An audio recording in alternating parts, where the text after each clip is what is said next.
Brainy guys, कल की तैयारी आज से। Hello friends, welcome back to our YouTube channel that is Brainy Guys. जैसा कि आप सब जानते हैं, हमने बायो सीरीज स्टार्ट की थी। हम ये जो चैप्टर कर रहे हैं इसका नाम है why to be fallen. Last class में हमने यहाँ तक कंप्लीट कर लिया था। अब हम नया टॉपिक स्टार्ट करने जा रहे हैं, organ specific and tissue specific manifestations. तो आइए पढ़ते हैं। The disease causing microbes enter the body through these different means. Where do they go then?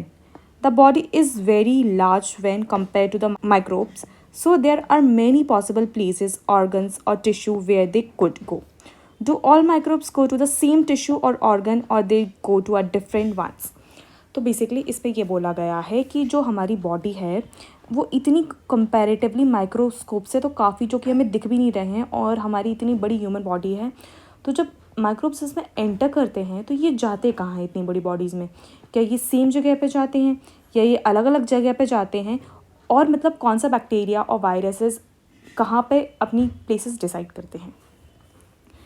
Different species of microbes seems to be evolved at a home in a different parts of the body. In parts, these selection is connected to their points of entry. अब जैसे कि जो microbes आएगा जहाँ पे उसका entry point होगा ये उस पर डिसाइड करेगा। अब जैसे फॉर एग्जांपल अगर कोई ना एंटर कर रहा है माउथ से, देन वो प्रोबेबली कहाँ जाएगा? लंग्स। अगर कोई गट या फिर है ना एयर्स, सॉरी ये नोड्स है ना, अगर कोई माउथ से एंटर कर रहा है देन ये कहाँ जाएगा? देन ये जाएगा गट्स में। गट्स में क्या कैसे करेगा? ये टाइफाइड करेगा, जॉइंटिस कॉज कर सकता है ना। If they enter from air via a nose, they are likely to go to the lungs. This is seen in the bacteria causing tuberculosis. If they enter through the mouth, they can stay in a gut lining like typhoid causing bacteria, or they can grow to a liver like viruses and cause jaundice. An infection like HIV that's come into the body via sexual organs will spread to lymph nodes all over the body. Malaria causing microbes enter through the mosquito bite, will go to the liver and then to the red blood cells. The virus causing Japanese encephalitis or brain fever will similarly enter through the mosquito bite but goes to infect the brain. तो basically इस पर क्या बोला गया है कि ज़रूरी नहीं है कि ऐसा हमेशा ही हो। अब जैसे होता है कि जो हमारे मतलब एड्स एंड HIV होता है ये ट्रांसफर होता है सेक्सुअल ऑर्गन्स के थ्रू, एंड इसके बाद ये लिम्फ नोड्स में चला जाता है। जो मलेरिया है वो कॉज करता है, मतलब बाइट करेगा, बाइट से ये पहले लिवर में चला जाता है, लिवर से ये जाएगा रेड ब्लड सेल्स में। सिमिलरली जो जापानीज़ इंसेफ्लाइटिस होगा और जो ब्रेन फीवर होगा उसका मॉस्किटो हमें जब इन्फेक्ट करेगा देन ये कहाँ पे जाएगा? बट ये जो होगा ना बॉडी में, जस्ट लाइक ब्लड तो इन्फेक्ट नहीं कर रहा ना, ये क्या इन्फेक्ट कर रहा है? ब्रेन को इन्फेक्ट कर रहा है ना। The signs and symptoms of a diseases will thus depend on the tissue or organ which the microbe targeted. If the lungs are targeted, then symptoms will be cough and breathlessness. जिस area को ये target करेगा, for example अगर ये lungs को target कर रहा है तो उसके सिम्टम्स होंगे कफ एंड कोल्ड। अगर ये बेसिकली हमारी गट को हेल्थ है तो हम उसके सिम्टम्स क्या होंगे? डायरिया होगा, फीवर्स होगा, लूज मोशन काइंड ऑफ होंगे, है ना। If the liver is targeted, then there will be a jaundice. If the brain is targeted, we will observe headache, vomiting, fits, or unconsciousness. We can imagine what the symptoms and signs or the infection will be if we know that the target tissue or organ and the function that carried out by this tissue and or organ. तो basically इसमें क्या कहा गया है कि हमें पता है, हमें सिम्टम्स पता है कि अगर इस ऑर्गन को टारगेट किया जाएगा तो इसके सिम्टम्स क्या होंगे, अगर उसको टारगेट किया जाएगा तो इसके सिम्टम्स क्या होंगे, हम इसके बारे में पहले से अवेयर हैं। In addition to these tissue specific effect and infection diseases there will be other common effect too. Most of the disease common effect depend on the fact that the body immune system is activated in response to infection. An active immune system recruit many cells to go infected tissue to kill the disease causing microbes. This recruitment process is called inflammation. As a part of this process, there are local effects such as swelling and pain and general effects such as fever. अब ये बोला गया है इस paragraph में कि इसके अलावा जो हमारे सिम्टम्स दिख रहे हैं इसके अलावा भी कुछ और भी हो सकता है। अब जैसे क्या हुआ कि किसी ने फॉर एग्जांपल माइक्रोब्स हमारी बॉडी में एंटर हुआ, जो हमारा इम्यून सिस्टम है वो क्या हुआ? एक्टिवेट हुआ। उसने क्या किया कि तुरंत है ना जो सेल्स होती हैं WBCs को यहाँ सेंड किया, जो यहाँ पे पैथोजेंस आए हैं इनको मारने के लिए, ताकि ये फर्दर इन्फेक्शन ना कर पाएँ। अब इसके प्रोसेस में हो सकता है कि सूजन आ जाए, पेन हो या फीवर हो। फीवर आना भी एक अच्छी बात होती है। कभी कभी हम देखते हैं कि किसी को कोल्ड है एंड उसको फीवर आ रहा है एंड फीवर के बाद वो थोड़ा ठीक भी हो जाता है। क्यों?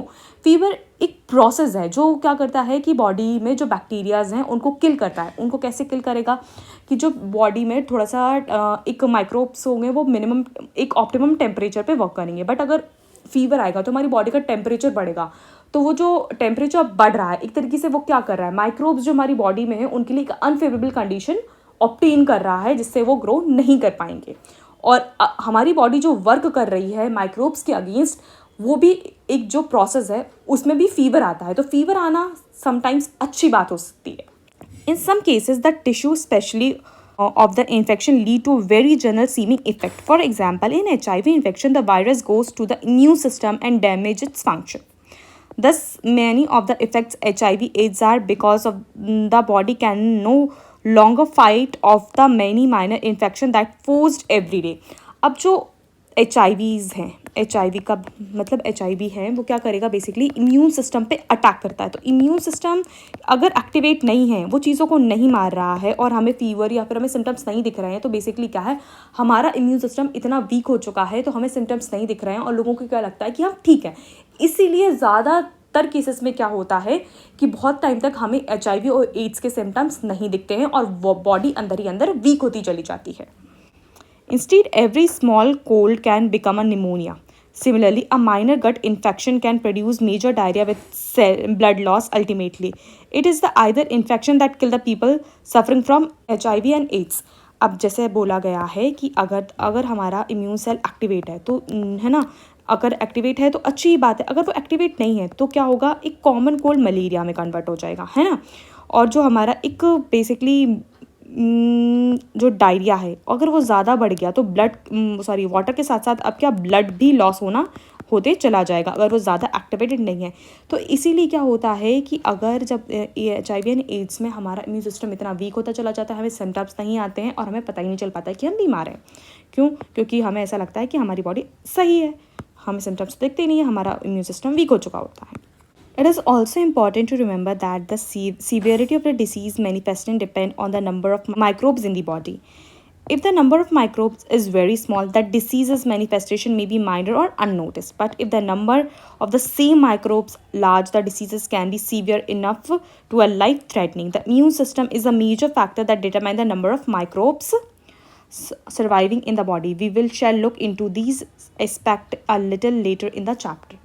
अब देखो, जैसे हमारी ये बॉडी है ना, मान लो ये हमारी बॉडी है, अगर इसमें है ना कम माइक्रोब्स हैं तो हमारा इम्यून सिस्टम इन पे अटैक करके इनको ख़त्म करेगा। अब क्या हुआ कि हमारी बॉडी में है ना इम्यून सिस्टम मतलब बहुत ज़्यादा माइक्रोब्स आ गए हैं और इम्यून सिस्टम इन पे अटैक नहीं कर पा रहा है, तो क्या होगा, ये डिसीज़ हो जाएगी, डिसीज़ कॉज्ड हो जाएगी।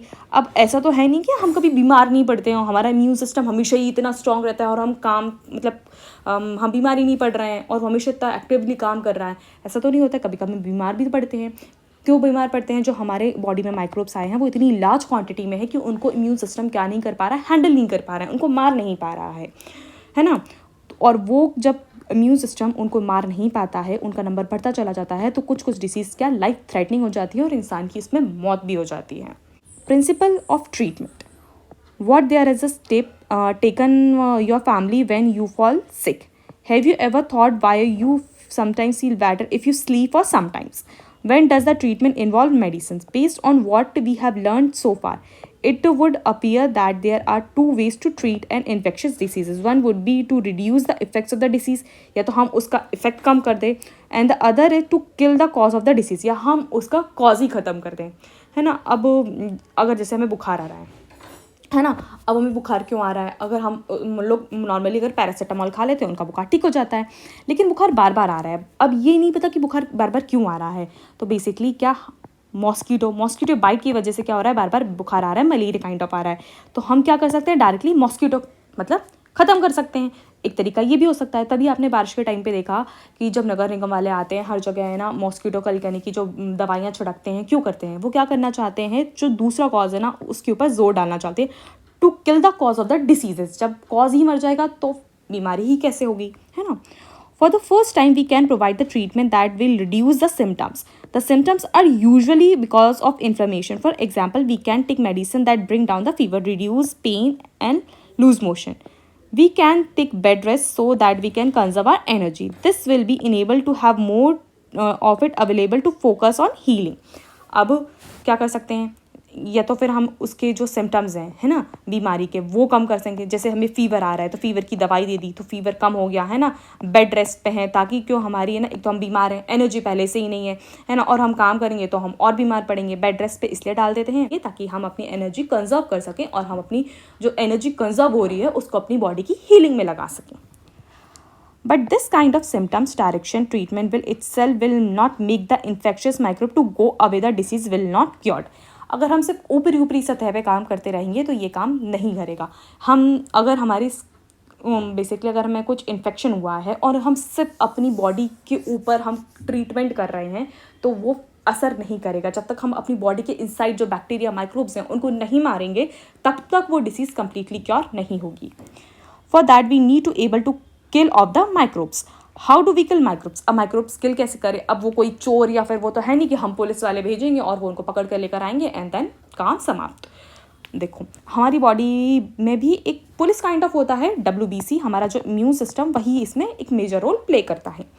One way is to use medicine to kill the microbes. अब ये तो हम मेडिसिन खा लें, अब बुखार आया पैरासीटामॉल खा ली, है ना. We have seen earlier that microbes can be classified into different categories. These are virus, bacteria, fungi, protozoa. Each of these groups of organisms will have some essential biochemical like process which is peculiar to that group and not shared with the other groups. अब देखो हर disease एक pathogen या फिर एक bacteria फिर virus से तो हो नहीं रही है, अलग अलग चीज़ों से हो रही है. कोई डिसीज़ बैक्टीरिया से हो रही है, कोई वायरस से हो रही है, कोई प्रोटोजोआ से हो रही हैं, वही फंजाई से हो रही हैं. अब क्या है, ये सब अलग अलग इनके सिम्टम्स हैं, इनके अलग अलग वेराइटी हैं, है ना. अब तो इनका ट्रीटमेंट भी हमें अलग अलग करना पड़ेगा. अब सेम में तो हम एक मेडिसिन नहीं दे सकते ना कि कोई सी बीमारी हो और एक मेडिसिन दो और सब ठीक हो जाए, है ना. This process may be pathways for the synthesis of new substance or respiration. These pathway will not be used by either. For example, our cell make new substance by the mechanism different from that used by bacteria. We have to find the drug that block the bacterial synthesis pathway without affecting our own. तो अब क्या होगा, अगर हमने अपनी body में medicine दी तो ऐसा अब हुआ, वो जो मेडिसिन क्या कर रही है, बैक्टीरिया को तो मार रही है, साथ में अपनी बॉडी को हार्म कर रही है, तो वो मेडिसिन किस काम की हो जाएगी.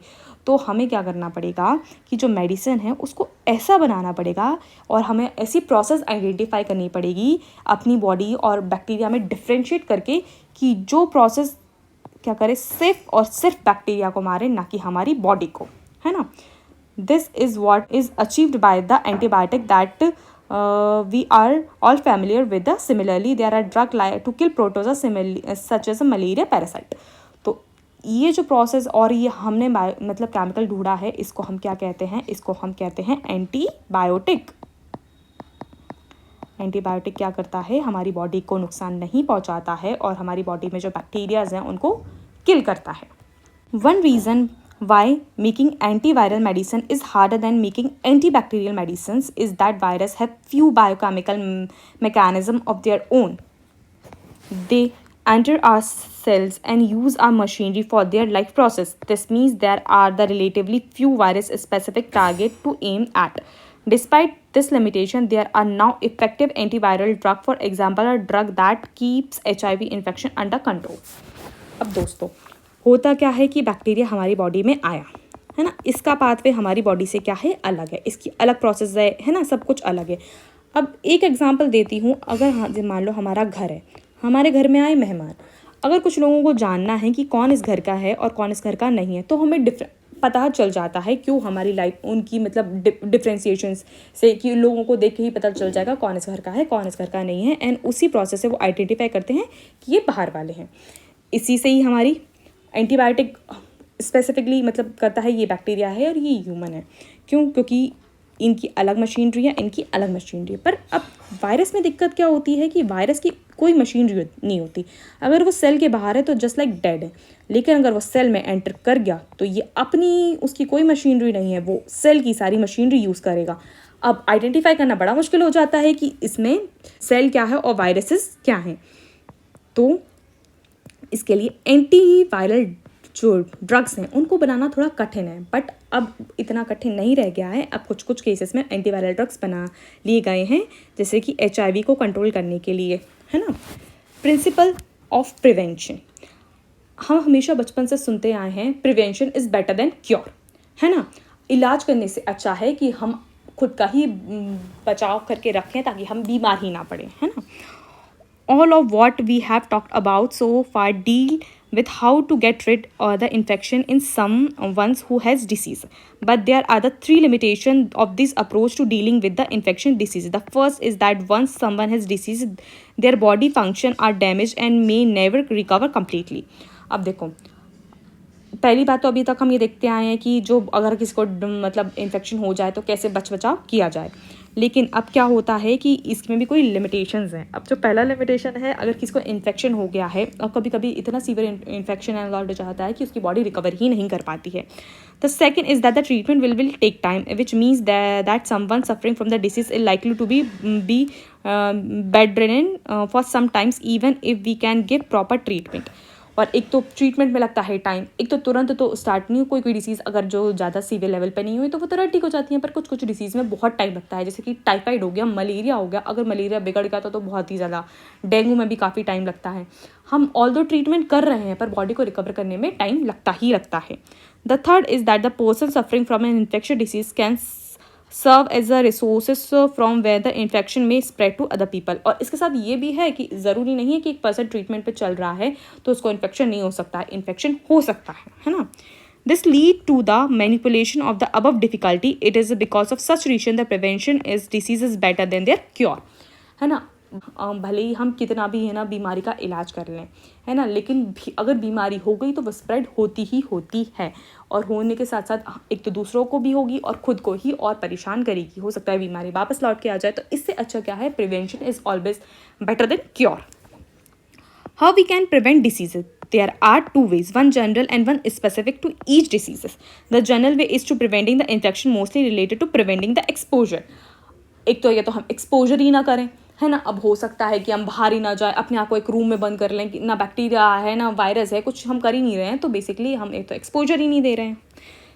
If we look the meaning that they are spreading, we can get some easy answer. For airborne microbes, that those carried by droplets, we can prevent exposure by providing living conditions that are not overcrowded, maintaining appropriate physical distance, wearing appropriate masks, practicing hand hygiene, etc. For waterborne diseases, अब देखो जो बीमार prevention हम कैसे कर सकते हैं। अब जैसे किसी को मान लो कोई एयरबॉर्न डिसीज़ है, जैसे कॉमन कोल्ड वगैरह हो गया, तो हम उसको कैसे प्रिवेंट कर सकते हैं। एक तो वहाँ जहाँ ओवर क्राउड है वहाँ ना जाएं, है ना, या फिर है ना फिजिकल डिस्टेंस मेंटेन करके रखें। जस्ट लाइक कोविड के टाइम पे आपने सुना होगा कि है ना सोशल डिस्टेंसिंग है ज़रूरी। क्यों ज़रूरी? क्योंकि वो एक एयरबॉर्न डिसीज़ थी, तभी तो क्या होगा, एक मिनिमम डिस्टेंस पे एयर ड्रॉपलेट मतलब एक इंसान को इन्फेक्ट कर सकती हैं। अगर हम वो डिस्टेंस इतनी मेंटेन करके रखें कि वो नहीं कर पाए उस डिस्टेंस के अबव, तो नहीं होगा हमें। तो एक तरीके से ये प्रिवेंशन हुआ, फिजिकल डिस्टेंस, है ना। वेयरिंग एप्रोप्रिएट मास्क जैसे कि आपने जाना कोविड के टाइम पे मास्क, है ना।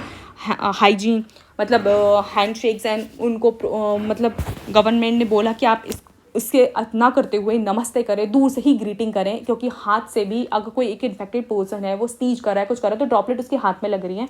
अगर आप हैंड शेक कर रहे हैं तो वो एक तरीके से क्या हो रही है, ट्रांसफ़र हो रही हैं।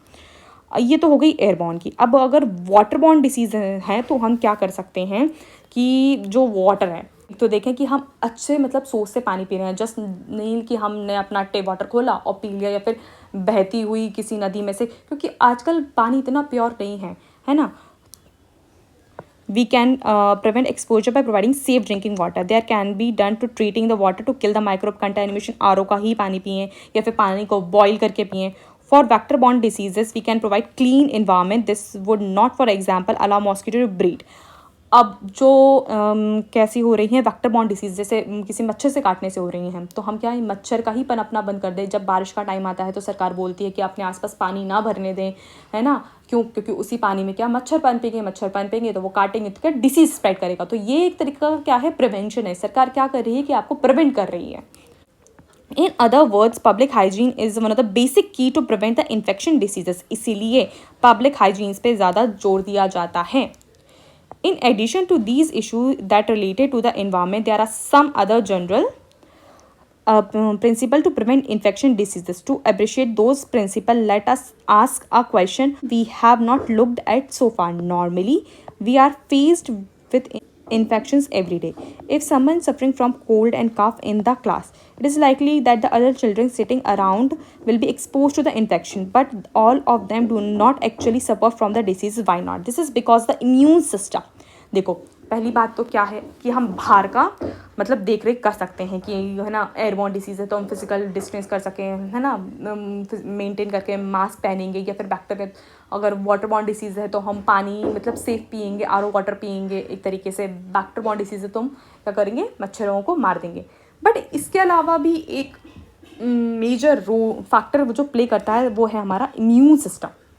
अगर बाय द चांस कोई माइक्रोब आ रहा है पर हमारी जो इम्यून सिस्टम है वो इतना हाईली मतलब एक्टिवेटेड है कि वो हमें बीमारी होने ही नहीं दे रहा है. कभी कभी आप लोगों ने देखा होगा कुछ लोग तो बहुत ही बीमार पड़ते हैं, कुछ मॉडरेट में पड़ते हैं और कुछ तो कभी बीमार ही नहीं पड़ते. क्यों? क्योंकि उनका इम्यून सिस्टम इतना बेहतर है.